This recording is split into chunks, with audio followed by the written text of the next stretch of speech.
Hi friends, welcome to my channel Harika's happy vlogs. ఈరోజు day 16 Vishnu Sahasranama పారాయణం. ఈరోజు ప్రసాదం ఓట్స్ సగ్గుబియ్యం పాయసం. ఈ వర్డ్ సగ్గుబియ్యం పాయసం మస్ట్ ట్రై అని చెప్తాను, ఎందుకంటే ఇది చాలా టేస్టీగా ఉంది అండ్ హెల్దీ కూడా. వెయిట్ లాస్ అవ్వాలనుకున్న వాళ్ళకు కూడా యూజ్ అవుతుంది. ఈజీగా కూడా ప్రిపేర్ చేసుకోవచ్చు. ఈ టేస్టీ అండ్ హెల్దీ ఓట్స్ పాయసం ఎలా తయారు చేయాలో చూద్దాం రండి. నేను ఓట్స్, సగ్గుబియ్యం, పంచదార ఈక్వల్గా తీసుకున్నాను. ఫస్ట్ ఒక చిన్న గ్లాస్లో సగ్గుబియ్యం తీసుకుని ఒకసారి కడిగి వాటర్ పోసుకుని నానబెట్టుకోవాలి. ఒక ప్యాన్లో నేను ఏ గ్లాస్తో అయితే సగ్గుబియ్యం తీసుకున్నానో అదే గ్లాస్తో ఓట్స్ తీసుకుని ఫ్రై చేసుకోవాలి. ఇవి రోల్డ్ ఓట్స్ కాదండి, నార్మల్ ఓట్స్ ఫ్లేక్స్లా ఉంటాయి. ఇలా ఫ్రై చేసుకోవడం వల్ల ఓట్స్లో ఉండే పచ్చిదనం అంతా పోయి మంచి టేస్ట్ని ఇస్తుంది. ఇలా ఫ్రై చేసుకున్న ఓట్స్ని ఒక ప్లేట్లోకి తీసుకుని చల్లారిన తర్వాత మిక్సీ జార్లో వేసుకుని గ్రైండ్ చేసుకోవాలి. ఇలా గ్రైండ్ చేసుకున్న తర్వాత పక్కన పెట్టుకోవాలి. ఇప్పుడు ఒక ప్యాన్లో మిల్క్ యాడ్ చేసి పొంగొచ్చిన తర్వాత మనం ముందుగా నానబెట్టుకున్న సగ్గుబియ్యం వేసుకుని ఉడికించుకోవాలి. మీడియం ఫ్లేమ్లోనే తిప్పుతూ ఉడికించుకోవాలి, లేకపోతే సగ్గుబియ్యం అడుగంటుతుంది. మందంగా ఉన్న ప్యాన్లో ఉడికించుకుంటే సగ్గుబియ్యం అడుగంటదు అండ్ త్వరగా ఉడుకుతుంది. సగ్గుబియ్యం ఉడికిందో లేదో తెలియాలంటే సగ్గుబియ్యంలో ఉన్న వైట్నెస్ పోయి కొంచెం లైట్గా ట్రాన్స్పరెంట్గా ఉంటుంది. ఇలా ఉంటే సగ్గుబియ్యం ఉడికినట్టు. ఈ విషయం నాకు పెళ్ళైన చాలా ఇయర్స్ వరకు తెలీదు. ఈ టిప్ మా అత్తగారి దగ్గర నేర్చుకున్నాను. ఇలా ఉడికిన సగ్గుబియ్యంలో మనం ఫ్రై చేసి గ్రైండ్ చేసిన ఓట్స్ వేసుకుని గెడ్డలు లేకుండా తిప్పుకోవాలి.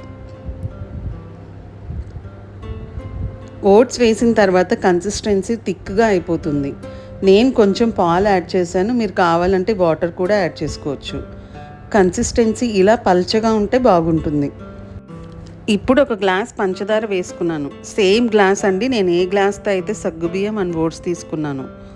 మీరు పంచదారకు బదులు బెల్లం కూడా వేసుకోవచ్చు. బెల్లం వేసుకోవాలంటే తీపి ఇష్టమైన వాళ్ళు కొంచెం ఎక్కువ వేసుకోవాలి. లేదు హెల్దీ వెర్షన్లో తినాలనుకుంటే బెల్లం ప్రిఫర్ చేసుకుని లైట్గా వేసుకుంటే best weight loss recipe. But ఎప్పుడైనా స్వీట్ క్రేవింగ్ ఉన్నప్పుడు ఇలా షుగర్ వేసుకుని ట్రై చేయండి. టేస్ట్ చాలా అద్భుతంగా ఉంది. ఇలా బాగా కలుపుకున్న తర్వాత ఇలాచీ యాడ్ చేసి స్టవ్ ఆఫ్ చేసుకోవాలి. కన్సిస్టెన్సీ మాత్రం కొంచెం పల్చగా ఉండాలి, లేదంటే చల్లారిన తర్వాత థిక్గా అయిపోతుంది. ఒక ప్యాన్లో నెయ్యి వేసుకుని తురిమిన బాదం, జీడిపప్పు, కిస్మిస్ ఫ్రై చేసుకున్నాను. తర్వాత ఓట్స్ పాయసంలో వేసి కలుపుకుంటే సరిపోతుంది. వేడిగా తింటే చాలా టేస్టీగా ఉంది. ఇలా హెల్దీ అండ్ టేస్టీ సగ్గుబియ్యం పాయసం ఒకసారి మీరు కూడా ట్రై చేసి చూడండి.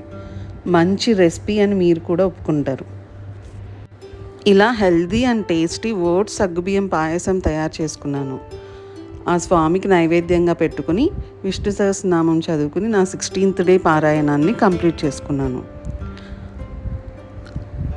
అందరూ ఈజీగా నేర్చుకోవడానికి షార్ట్స్లో ఒక్కొక్క శ్లోకాన్ని 3 times రిపిటేషన్ వచ్చేలా పోస్ట్ చేస్తాను. తప్పకుండా చూసి ఈజీగా రోజు ఒక శ్లోకాన్ని నేర్చుకోండి. మన లైఫ్లో వండర్స్ చూడాల్సిన అవసరం లేదు, but happy and peaceful life కోసం విష్ణు సహస్రనామం నేర్చుకోండి అని చదువుకోండి.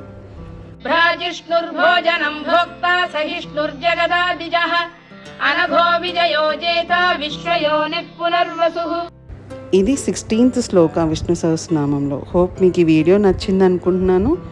నచ్చితే please like, share and subscribe to my channel. Thank you.